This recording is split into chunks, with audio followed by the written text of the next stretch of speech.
Are you tired of playing small and ready to step confidently into your greatness and share your unique brilliance with the world? Well, you're in the right place.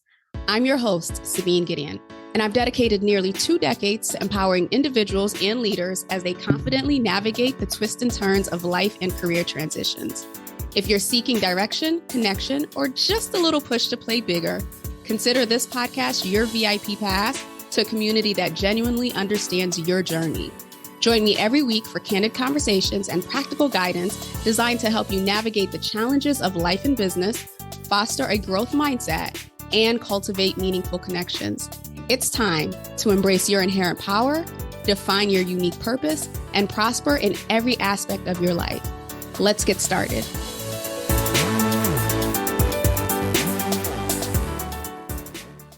All right. I am Sabine Gideon. I am your host, and I am so excited to bring you another installment of the Power of Money series. And today I have with me the lovely Miss Amanda Suga. Amanda is a seasoned mindset and money coach who blends together neuroscience and spirituality to light the way for ambitious women-X of color to step into their true purpose and power to create more income and impact in their business. She believes that if more of us are creating more money, ultimately, this will change the world. So with that, welcome to the show, Amanda. So excited to have you. Thank you so much for having me. I'm so excited to be here. And I love hearing over and over again, like this mission of why I do what I do, because I do believe that money is power ultimately, and it can be used to heal the world in amazing ways when more people are resourced with it. Absolutely. So we're going to get into the talk about money as we are sharing in the green room. I've been following you for some time, or at least we've been connected on social for some time. And I just love your, let's call it a no BS approach to telling the truth about the decisions and maybe sometimes the unconscious things that we do, especially as women, to push away money, to move away from money, and even move away from power in our decision making. So before we get into all of that, I would love for you to share with the audience a bit about your journey, because I know you refer to yourself as a recovering type A. I am also in recovery. So I would love to hear what were the steps that you took in your career journey that led you to this place? Yeah. So I was born and raised in Hawaii. It's a very small local town, and I kind of, followed all the rules. I did what I had to do. I did well in school. I went to college. I got the degree. I worked in marketing and advertising for 10 plus years, and I was just very good at, please tell me what to do and I will do it exactly the right way.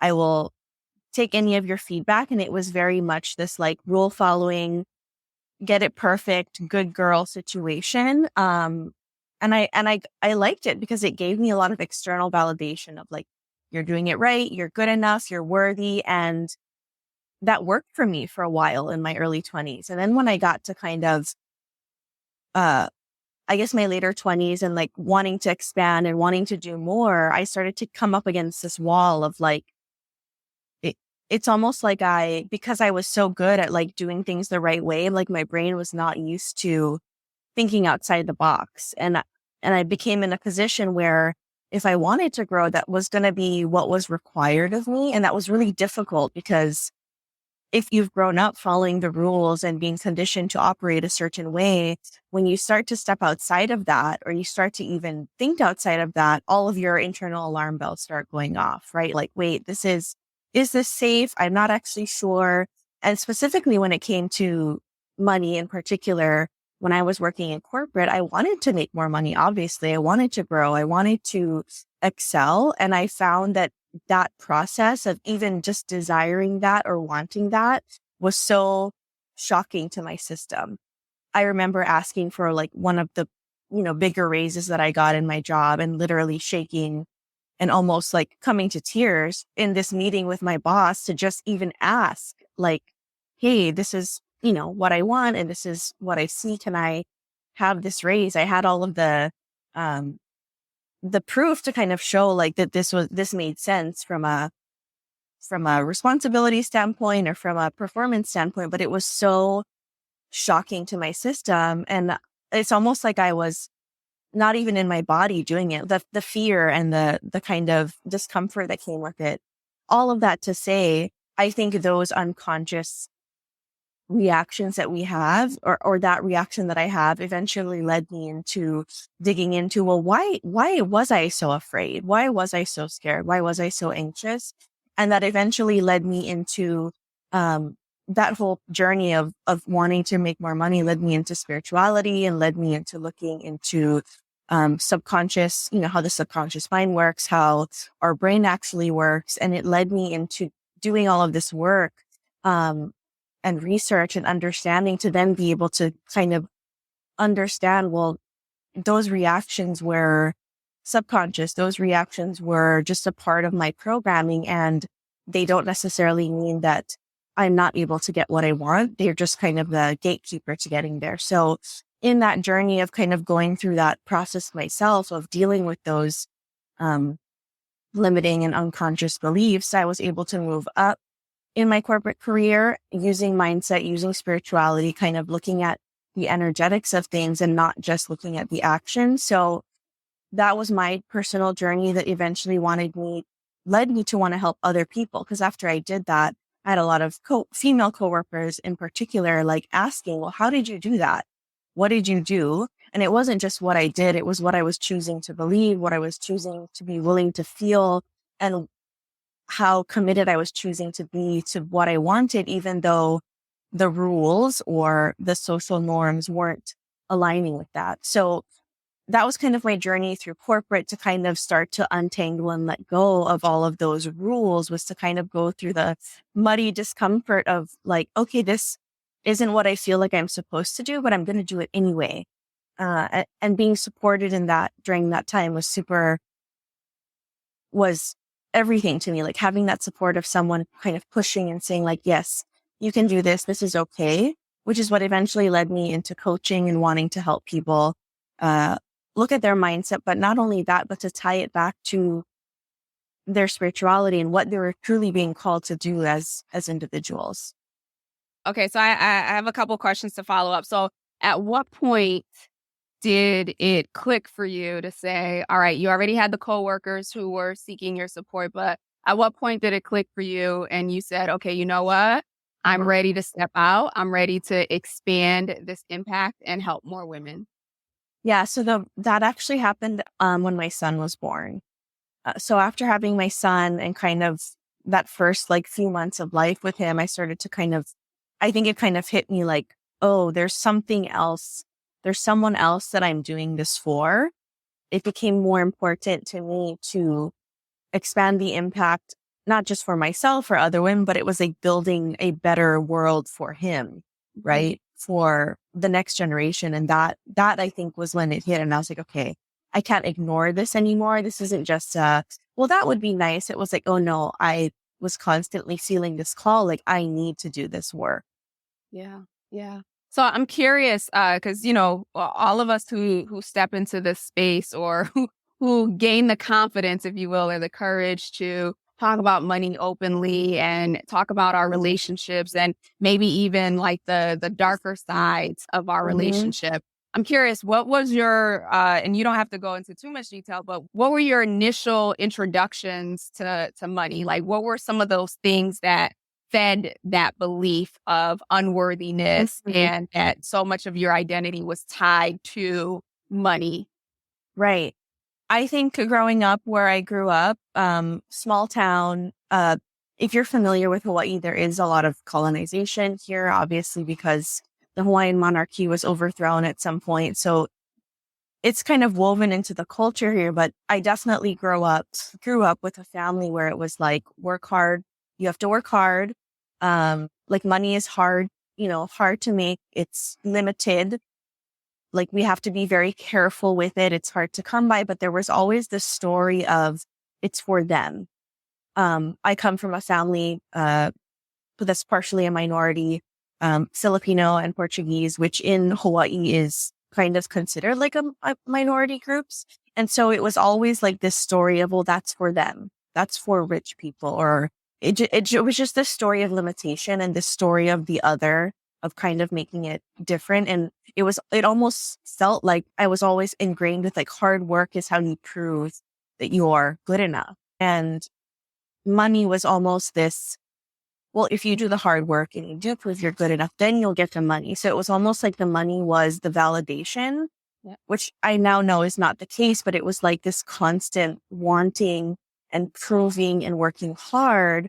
And if it didn't come, or if there wasn't enough, then it really tied back to my own, like, well, that must mean that you're not enough. Yeah. We have a very similar past programming. Let's put it that way.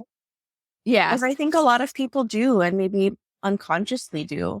Yeah. Yeah. And to your point, it takes a lot of work to undo that programming.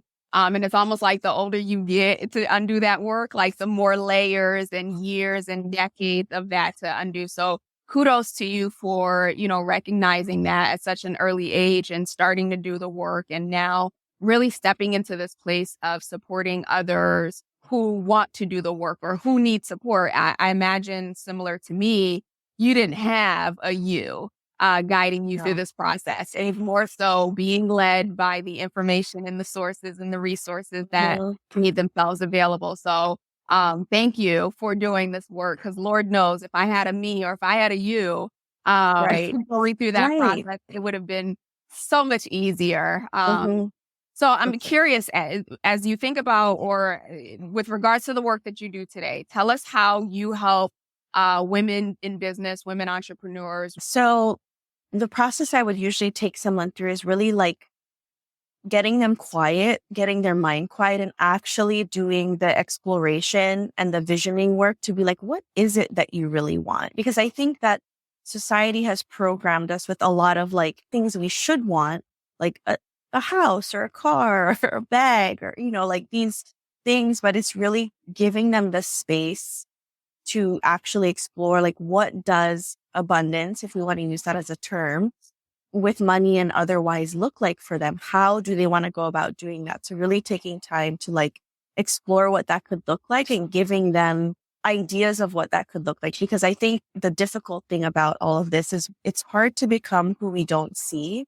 So if everyone in our world is kind of living this very specific life with these very specific or limited, views on money or views on what success is, it's really important to open that up and be like, well, what else could that look like?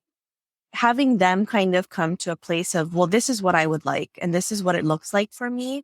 And then I think comes the hard, deep, and probably uncomfortable work of practicing stepping in. And then I think once we do that, once we start to decide what we want and step in, then what happens is I think all the stuff comes up, all the mud comes up, all the stories come up, right? When we start to make decisions around, well, this is how much money I would like to make, and this is how I want to do it. The moment that we start to do that and start to take action, I think that's when our brain starts to feed us like, well, are you sure? And like, is this actually going to work? And the doubt comes up, right? And that's our opportunity to really go in and slow down and start to ask questions. Well, where is this coming from? What does this mean? And I think that having a dialogue with someone to ask those questions that we might not even think or want to ask ourselves about, like, well, why, what does this mean? Like, where is this coming from? That starts to uncover what those limiting beliefs are, what that programming is from before.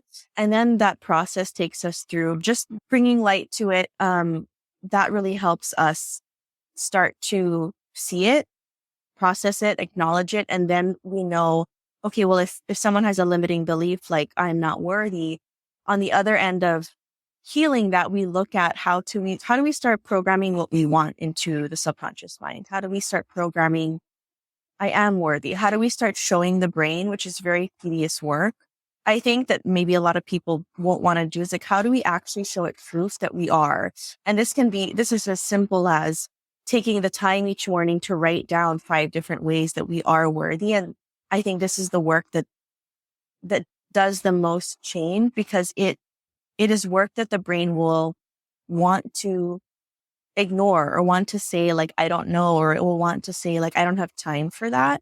But then as we start finding proof, we start almost forcing the brain to look at proof of what could be true. And that's how I think we start to do this rewiring work of, well, we know what the limiting beliefs are as they come up.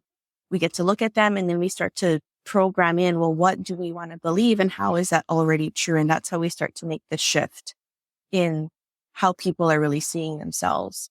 And that takes a little bit of time. It's definitely not a overnight change. Some of the other tools I use are like hypnosis, which just is kind of going in and helping the subconscious mind restructure on a lower level. We also do a lot of visualizations and really just, I think at the core of it is really just having that reflection and support to have someone hold you at the level that you're wanting to be at and to kind of bring you back there all the time, to bring you back to that North Star. Yeah. Yeah. Thank you for sharing that. And again, having experienced it, this is not easy work. Right. And so, like you just eloquently described your process and your steps. And, people might be listening and thinking like, oh, okay, well, that makes sense. And that's easy, but it's not easy. And the truth is, you had to first walk that long, lonely, painful journey to be Yes. able to lead and guide other people to come to that space. So to make this a little bit more practical, right? So, if for those of you who are listening or who are watching, I liken it to my experience when I left corporate America, right? So I left corporate America where I felt like I was in a great place, but I also had a lot more capacity. I wanted to make a bigger impact. And when I left, I had these dreams of grandeur, like I was going to start this coaching business and, my pipeline booked and busy, right? And when booked and busy did not happen in those first 6 months or even that first year, to be completely transparent, this mirror came up. And all I could see in this mirror were all of the internal programming, like you mentioned before, of there's not enough and poverty and money is not for me and I'm not worthy. And all these things started coming up. And I always share with people, and I've shared it multiple times here, that entrepreneurship to me has been the best professional development course that I could ever take.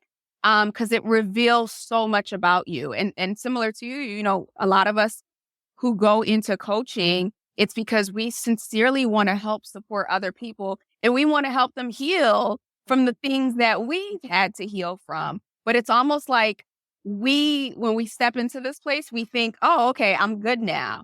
And then that big old, what is it, like when you go to the circus or when you like the mirrors are all around, it's almost like of mirrors. Yeah. You can't unsee anything at that point.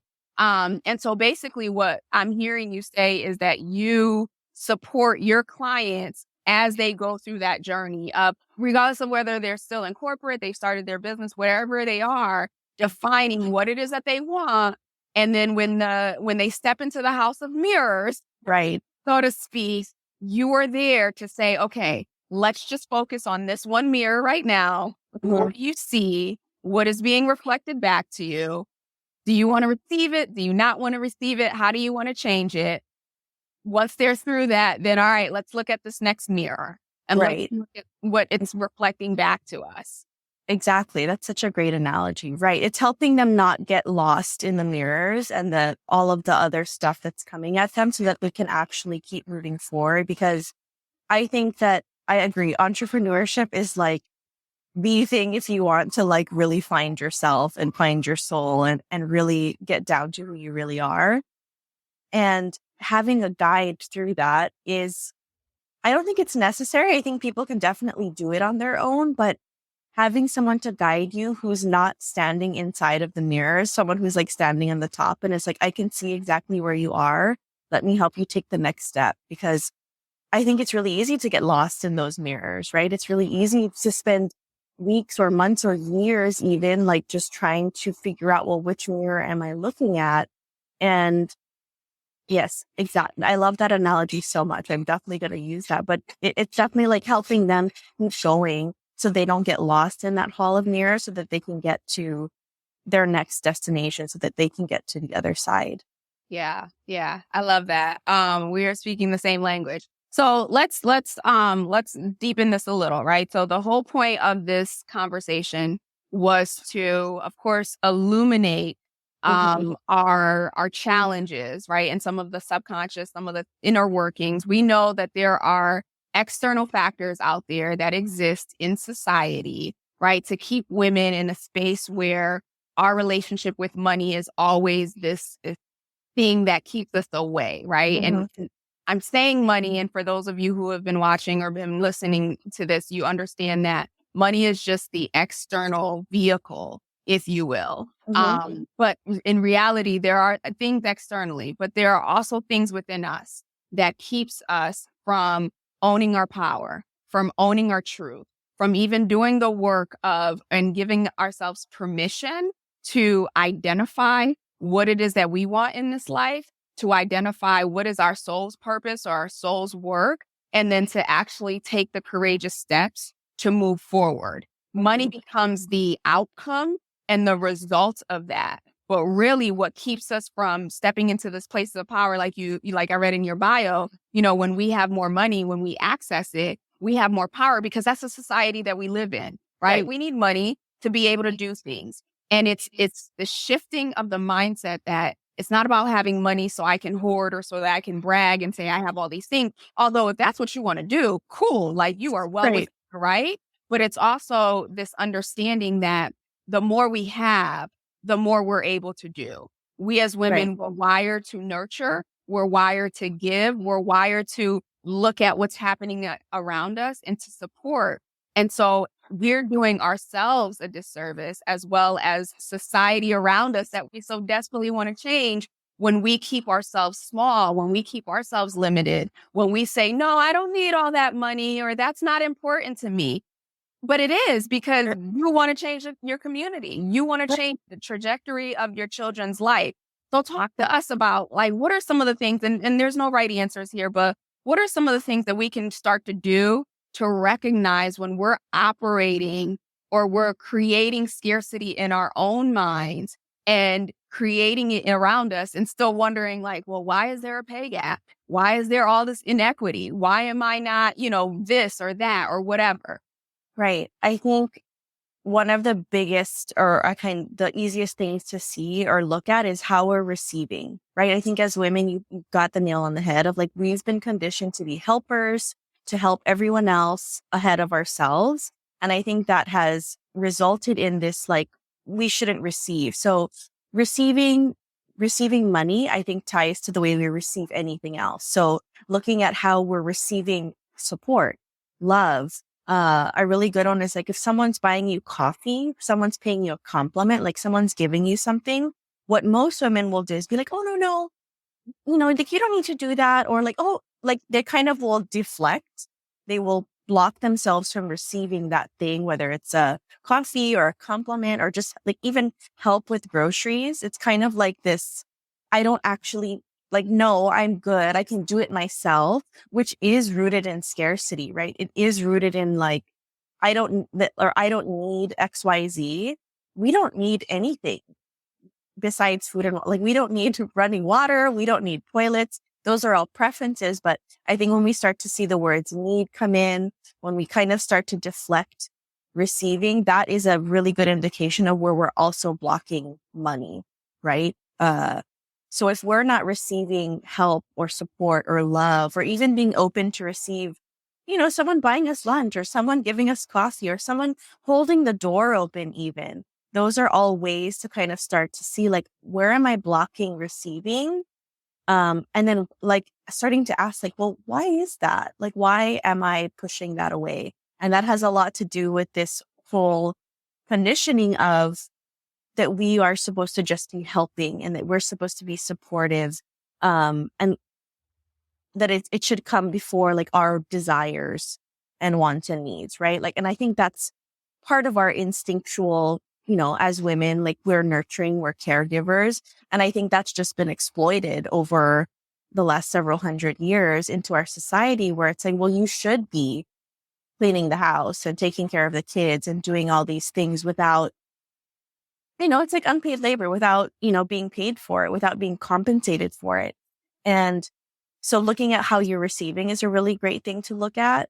The other thing to look at is where you're telling yourself, in terms of scarcity, like where you're kind of telling yourself, like, I don't have enough. It could be money.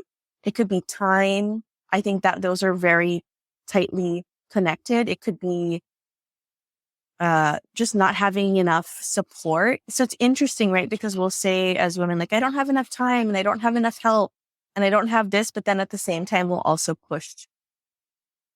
We won't ask for help, right? We won't receive the help. It's very difficult for us. And so I think that's a really great way to kind of start to notice where we're pushing things away, where we're closing ourselves off from receiving, because I do believe that money and all of those things want to come to us in different ways, but we're blocking somehow. We're kind of like, no, I'm good. I got this. I can do this myself. Yeah, totally agree. So the groceries got me because I was the queen of that. Like 50 bags. Oh, 3 flights of stairs. Yeah, I got this. No, I don't need your help. Well, we'll figure this out. Or even the door opening, like people opening the door. I know back in the day that used to be like a huge thing, right? Like gentlemen opening the door, and instinctively, like I learned the hard way, but instinctively, like it would be like, oh, okay, I'm gonna go and I'm gonna open this door. Like even just taking that step back and allowing somebody to open that door for you. That's a huge thing. You're absolutely right with the compliments. I've been saying this for a while too. If you want to know your receptivity to receiving, and that's money, that's anything, how do you handle compliments? How do you handle compliments? And we as women, we are notorious. Oh, girl, I just got this at Target, or oh, Right. We this, want downplay. yeah, right. This old thing. Oh my gosh, I didn't even think it was cute. You know what I mean? Like we do that. And I found myself, especially since we've been in this virtual world, the days that I don't get dressed or I don't have my hair done, or, it's wash day and I got my little turban on. It's like, my apologies. It's wash day. And why do I need to do that? And it's so instinctive. And it's not until somebody is just like, oh, it looks great, that I'm like in that moment of just receive it, to receive it, and then move forward. So let's talk a little bit about, for the audience is obviously women in corporate, women in entrepreneurship. So there are some practical tips that you gave around just being aware and being conscious of how you are looking at yourself, thinking of what's available to you and perhaps what's not available to you. But for us in entrepreneurship, and I don't know about you, because there was so much work that had to be done to unlayer some of these money beliefs or just identity beliefs. Really, that's what they were. They were identity beliefs that were being reflected back to me in money. Usually, or as we're seeing in these last couple of years, women are stepping out and starting their businesses at like rates we haven't seen in a very long time, and especially women of color. And if you're carrying any baggage or you're carrying any trauma, right, and you're in corporate and then you decide to leave corporate because you're tired of the trauma in corporate that you're dealing with, now you want to be this person. It's almost like it hits you. And I don't know if you've experienced this with their clients, but it's like a double whammy. Because now you got the childhood trauma, you got the workplace trauma, and now you have the business trauma that is now following you. So have you had clients, or have you found yourself supporting clients with really helping them to, one, identify that what they've experienced is really, truly trauma? And then how do you well, you don't have to go into details of how you move through that trauma, but how do you start to help them identify those areas of trauma so that it doesn't take 5 years before their business gets off the ground, that they can immediately get to those places and recover and heal? Yeah. I think there are varying levels of trauma, and I think that we all have it, right? I think as a woman and as a person of color, not only do you have potential childhood trauma, but I think there's inherited ancestral trauma that we're just kind of, born with. It's in our genes. It's just going to be there. So whatever level of trauma comes up, what I like to do is really just create space to allow that, a safe space to allow that trauma to be expressed, right? So this usually comes up in the form of expressing emotion. It's usually crying. It's usually kind of like having them feel and allow those feelings to come up to be processed. And that just requires creating space, creating a safe space. Because I think similar to what you said about the apologizing, a lot of my clients will start to have the emotion and I can tell that they'll like immediately start to try to push it back down. And it's like, no, you don't have to apologize. This is totally normal. Let's just allow this to be here without judgment, without shaming it, without trying to push it down so that it can just express and be heard. Because I do think that those trauma parts of us that we're holding, they're just wanting to come out and be heard. And then we get the opportunity to listen and be like, well, what does this part of me need? It's almost as if we're kind of, I think of them as like little versions of us, like inner children if you were to put a name to it. It's really just allowing them space to express that and to speak to those parts of them, and to create a safe space to then move forward. Because I don't think that we're ever going to get to a point where we're going to just resolve all of our trauma and all of our stories. It's more of in folding those parts back in, allowing them to be there and seeing them and be like, okay, you can be here. And we don't need to be completely healed to start our business or grow our business or grow our career. I love the term that we heal as we do this. And I think having that mindset just helps clients be like, this is okay. If this is here, I can still grow my business from this place.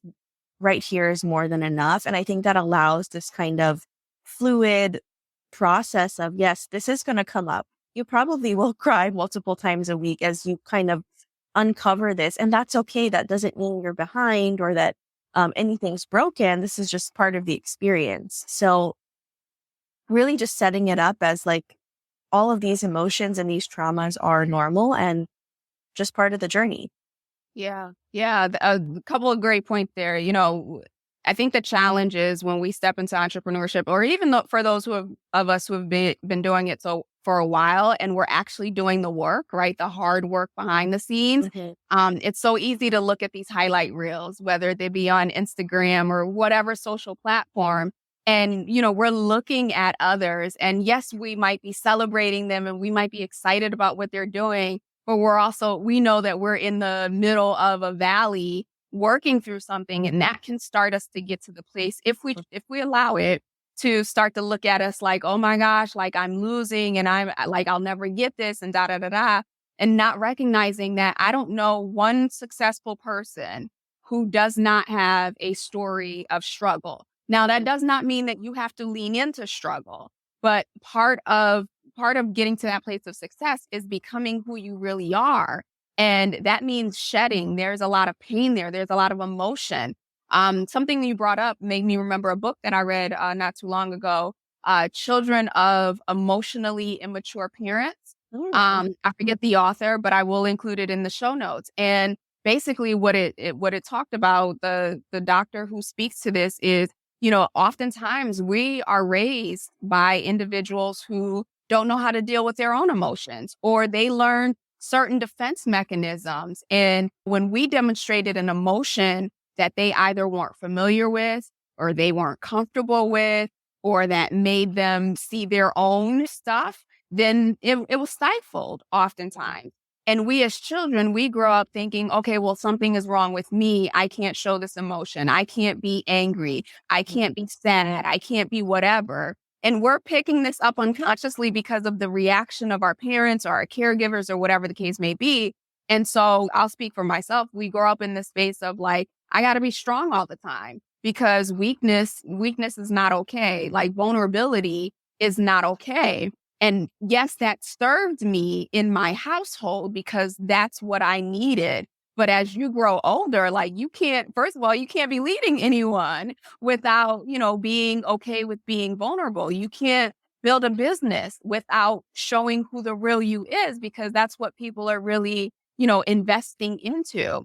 So I think it's important. And I'll put the book in the show notes that we're really doing that work and allowing ourselves to feel. One of the greatest exercises that I did and I continue to do actually two really great exercises is when I feel quote unquote some type of way is sitting with it. Before it used to be like, okay, something's happening. I don't know what's going on. I need to just push through. Now it's something is happening. I can't yet identify it. And I'm going to give myself space to identify it. And once I've identified whatever the feeling is, I give it a name. I give it sad, frustrated, disappointed, discouraged, whatever it is. And I allow myself to feel that. It doesn't always feel great. But for me, what I found is that emotional release allows me to like step into a place of creativity, step into a place of joy like never before. And then I know, I think I saw it on your website that you do tapping, EFT, emotional freedom release. I recently discovered that. Yes. And oh my gosh, the days of bawling, who knew? So much emotion was trapped behind self-sufficiency or independence or confidence and all these other things. So I'd love for you, I, in terms of your EFT practice, is this something that you leverage for yourself on a regular basis? And what drew you to that work? Yeah, EFT is one of the tools that I'm using to help people as they're kind of exactly like you said, like something's coming up and instead of pushing it down, let's see what that is. Let's release it. Let's process it. So EFT, what led me to EFT, I had never heard of it before. I had kind of seen people do more positive tapping. But when I really got into it, learned more, I kind of loved the idea of it's primarily used as a tool to release negative emotion, right? Because what we want to do, like you said, is like there is so much negative emotion, trauma stored in our body. And when we use the tapping, we're able to tap into it, access it, process it in a way that is, it doesn't always feel great. I'll tell you that. Like sometimes we're tapping in and it's starting to feel more intense. And then it starts to go down, but like we need to tap in to do that. And tapping is just a great tool to kind of create structure, right? To create structure around how we're tapping in so it doesn't turn into something that feels like it's getting out of control. But I love tapping as a tool to just kind of keep you grounded in your body, in what we're doing, in whatever we're tapping on at the moment. It kind of creates a little bit of security around going into these emotions and processing them. But when I learned about tapping it, what it was and how it like ties into your energy systems and it's almost like energy psychology. It's like tapping on your energy system in your body and kind of tuning into the mental. So it's connecting those two parts. It's connecting your physical to your mental. And it's a really great tool for anyone to use. Like it's so easy that anyone can do it, just to have that support as you're sitting with and processing your emotions. Yeah. I read a book, Tapping, I think it's Tapping for Wealth by Margaret Rayner. She has a whole bunch of videos on YouTube. I'll include those as well. And that's where I first got introduced to it. And at first I was just like, I don't understand how tapping or, touching myself at my collarbone is going to work. But then she describes that if you've ever had acupuncture, right, you're literally leveraging the same points in which the needles go.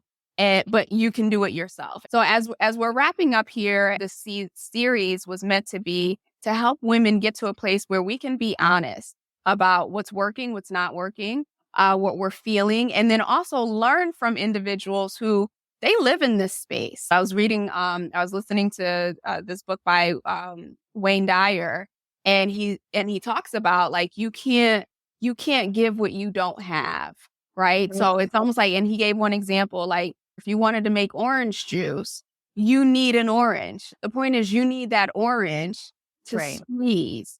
And so oftentimes we're looking at, the lack of juice and we're forgetting the fact that like, but you don't have an orange and that orange is within. I know I probably butchered the mess out of that analogy, but the point is that whatever we don't have, it's because we don't believe that we have it within.